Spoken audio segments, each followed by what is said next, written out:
Hello everybody and welcome back to the channel. Today I'm going to be talking about the books that I read in the month of October.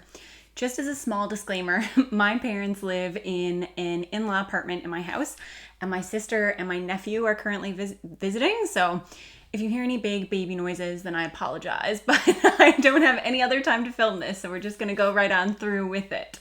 But in October I read a lot of great books. This was not my biggest reading month in terms of number of books, but I read a lot of really big, chunky books this month. I also did choose my books to fit the October theme. I am not the biggest horror reader, but I selected one of the Stephen King books that I hadn't read before that I really wanted to get to. And I did integrate a couple of kind of darker or more thriller type books onto the TBR. So I'm excited to talk through all of those. I'm just going to run through them in the order in which I read them and not separate them by genre or anything like that. So I will timestamp them below. If there's any that you are particularly interested in or that you want to skip, then you can just check out the timestamps and go from there. The very first book that I read this month was book 6 in the Dresden Files, Blood Rites. So I haven't been reviewing all of the Dresden books individually because I feel like there are so many individual Dresden reviews out there, but I have more been lumping them together in groups. So I did a review for books 1 to 5, and I think I'm probably going to do the same thing from books 6 to 10. I may do a smaller pocket because I am starting to get really excited about the Dresden books. So this is what I talked about in my Dresden 1 to 5 video, is when I felt like Dresden was really going to spark for me. And I got a lot of feedback on that video saying like, oh, you just have to get through book 6 and then book 7 is amazing. And I don't know how unpopular this opinion is, but I actually really liked book 6. It does take place on the set of an adult film. So I think that might be why some people say that it is kind of lower to the bottom. Because if you have trouble with Harry and his approach to women, then I can see how maybe the setup of this book would lead you to, have some weird thoughts about Harry and what he's doing and how he's approaching things. But I actually thought that for the setting, Harry was surprisingly polite during book number 6. I can see, so in each of these Dresden Files books, there is a central villain or kind of like the baddie of the week for each book.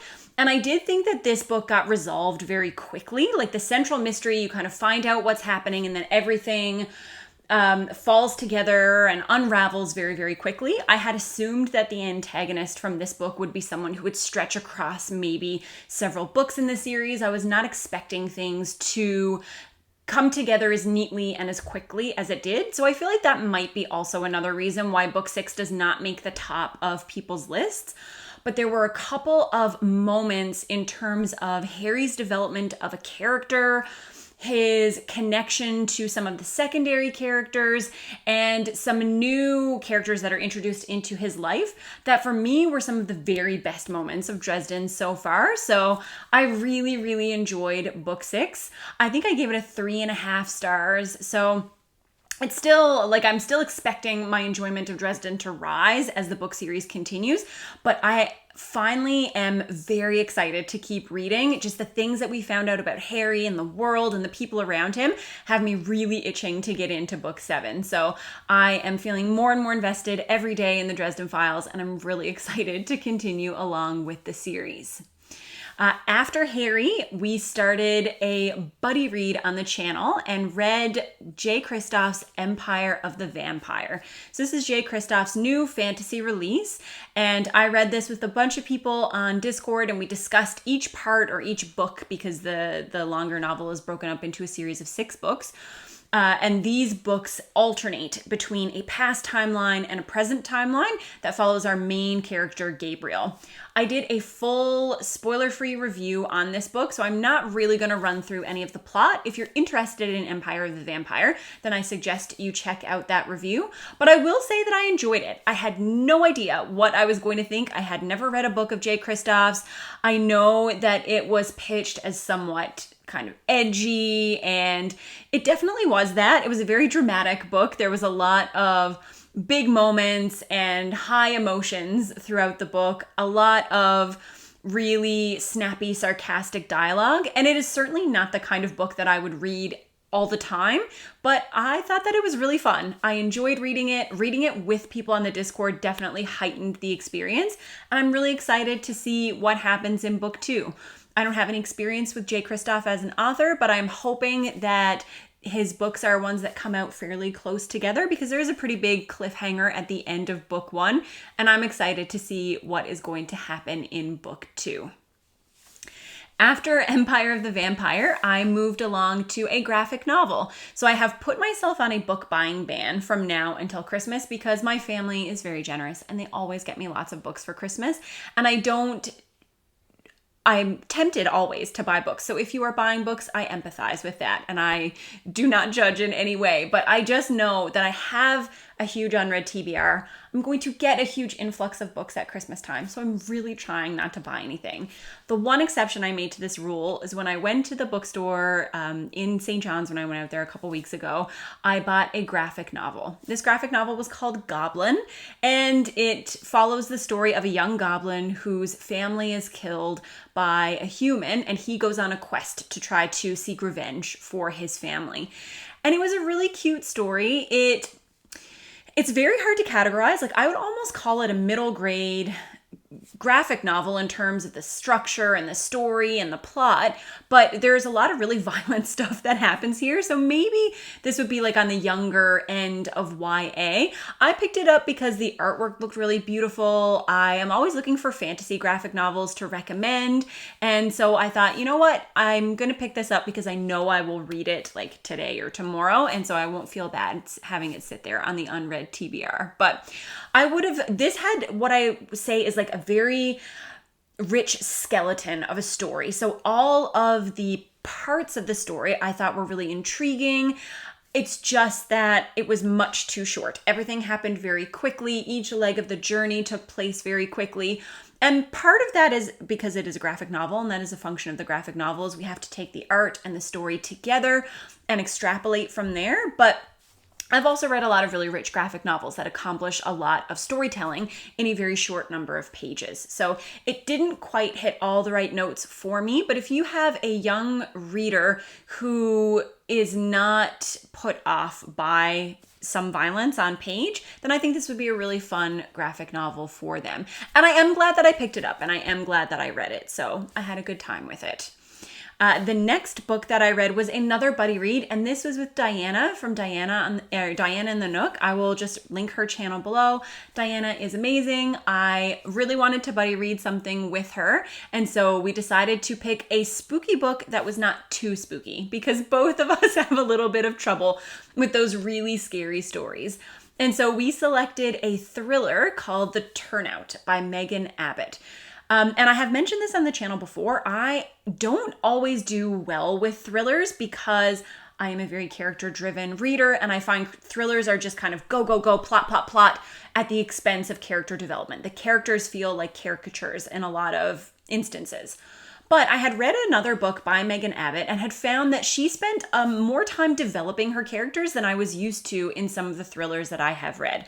And admittedly, I am not well read in this genre, so there could be a whole host of authors who do this really well, and I just don't know about them.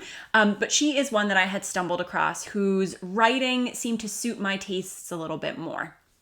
This book, The Turnout, is centered around a ballet school. So it follows a family of 3, 2 sisters named Dara and Marie, and Dara's husband, Charlie, who was also raised in their household. So he was raised as kind of a foster child in their household by their mother, who had also been a ballet teacher. Dara and Marie's mother has since passed away. Their mother and father have since passed away, and they are running the ballet school together. And I have already made my list of most disturbing videos, which I put up this month, but I think that The Turnout could probably make that list.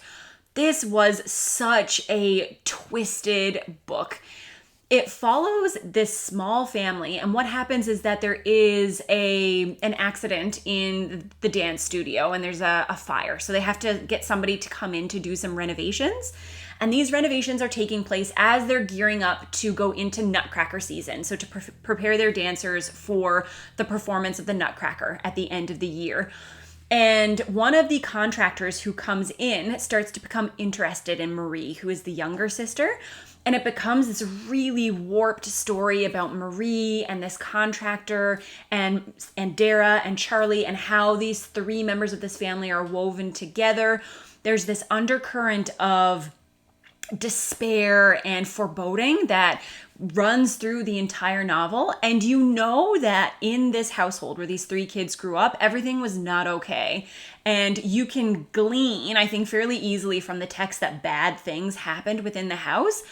But Megan Abbott does things and writes things that, even if you have strong suspicions about what had happened to them, she takes it even further. She goes in other directions, and it is so, so creepy.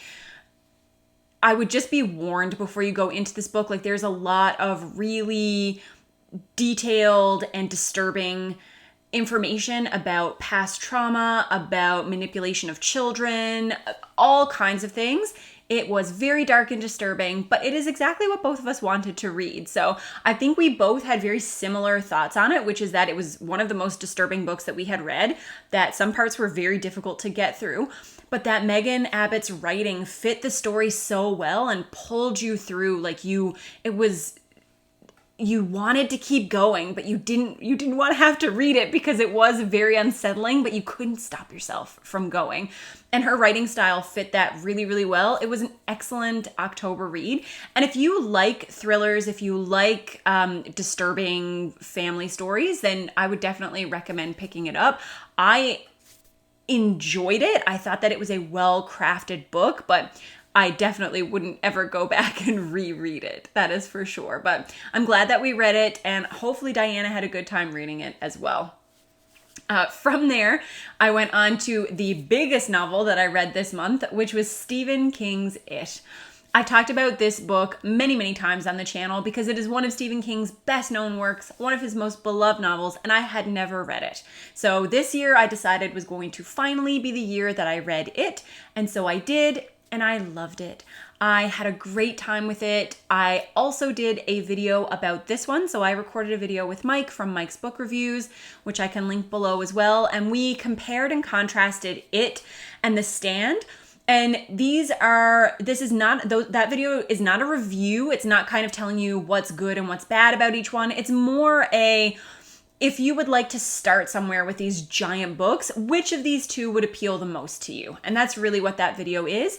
But then after that first section, we did talk about some It spoilers because I really wanted to discuss with someone. So if you're interested in my full thoughts about It, then you can definitely check out that video.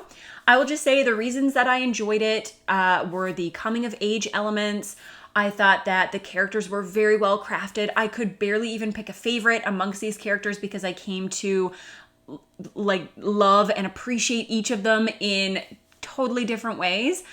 It was not as scary as I was expecting. There were still points where I felt scared, but it was definitely not as frightening as I thought it was going to be, which was good for me.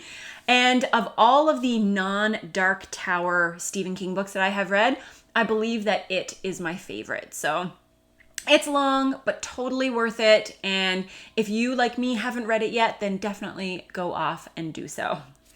After those back-to-back kind of darker reads, I decided that I wanted to read something light and fluffy. And so one of the readers on my Discord had recommended the book The Love Hypothesis. And so myself and one of the other members of the Discord had been waiting for it to come out.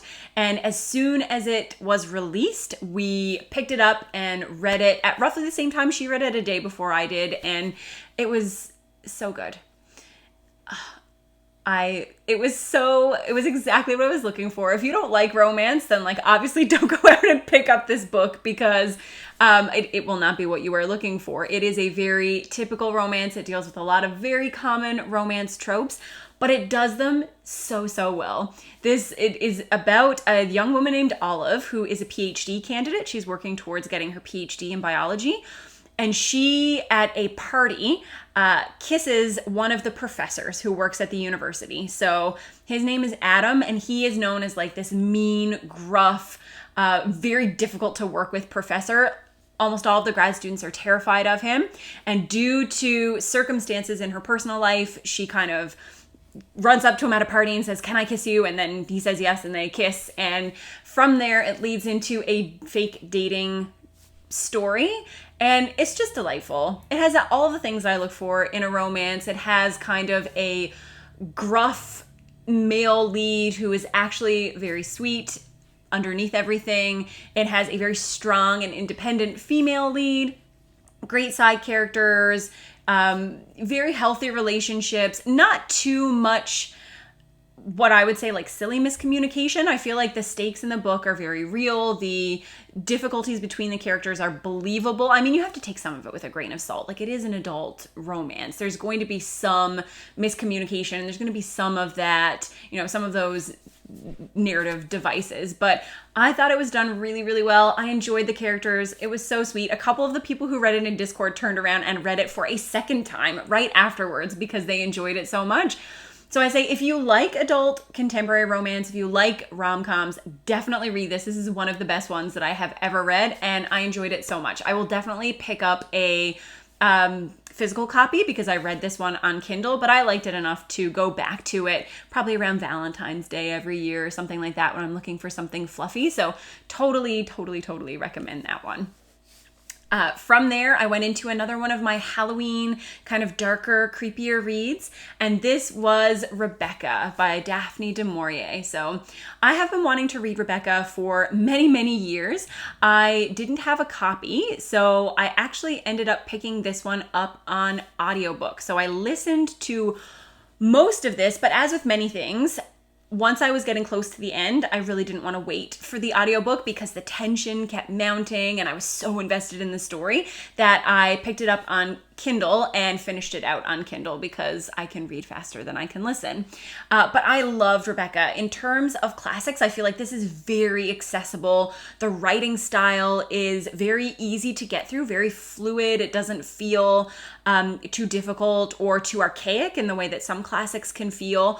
The atmosphere here is wonderful. So for anyone who doesn't know what Rebecca is about a young woman who marries a widow, and she returns to his ancestral home, which is called Manderley. And when she arrives there, she finds out that all of the people who live at Manderley are still eerily obsessed with the previous mistress of the house, Rebecca. And her husband hasn't told her anything about Rebecca, so she has all kinds of thoughts and speculations about what kind of person Rebecca must have been and why her absence is felt so keenly within the house.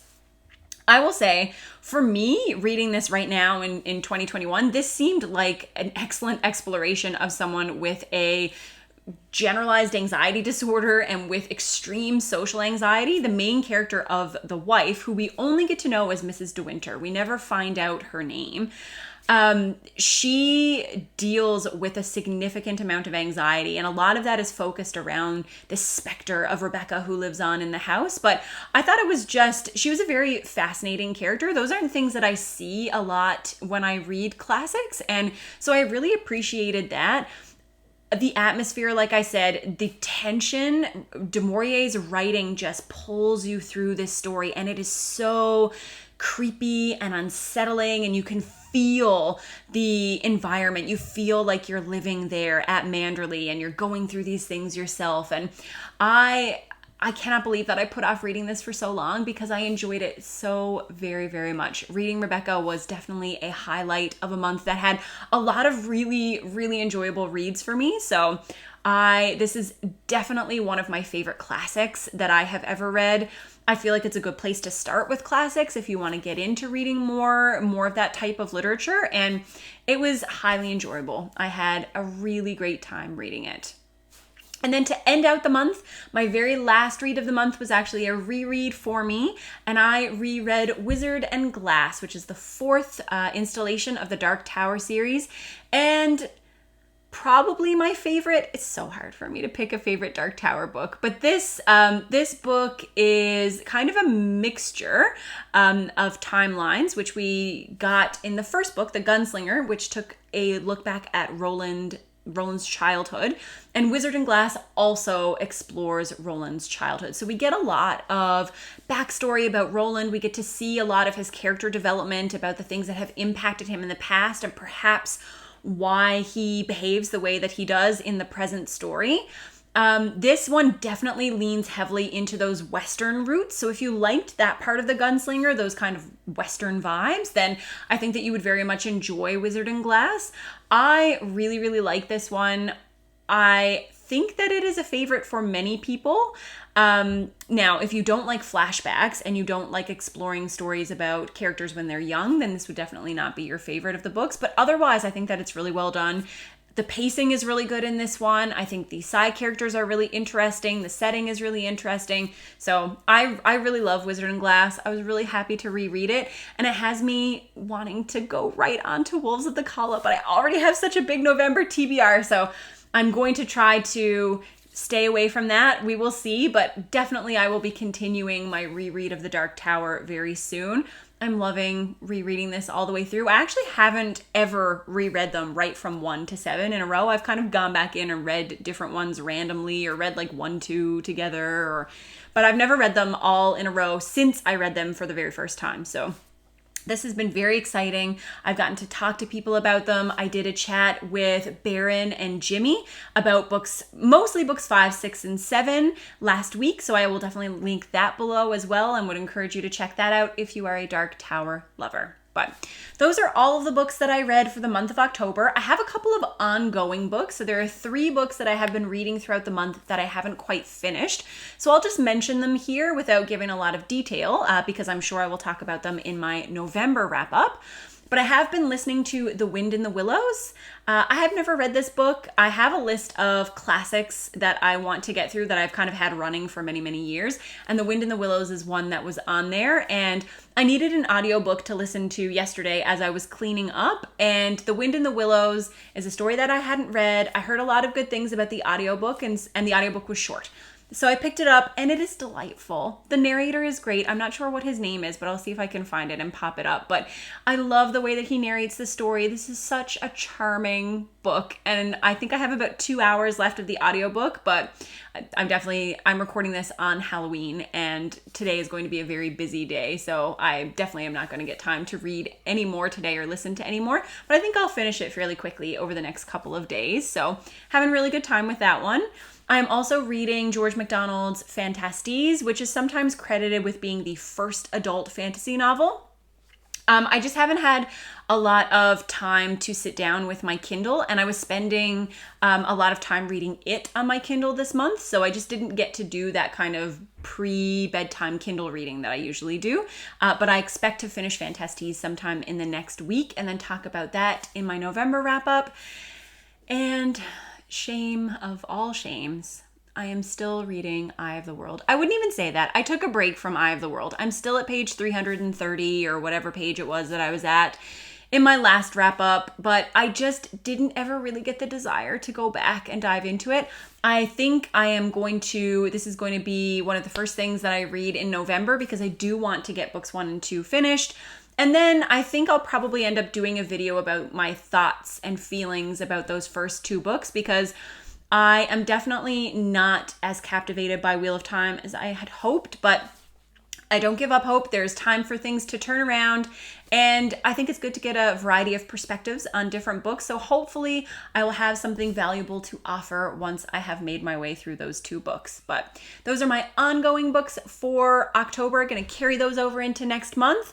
And that is it. I had a really great reading month in October. Would love to hear from you guys. What were your favorite books that you read this month? Did you read and enjoy any of the books that I have read?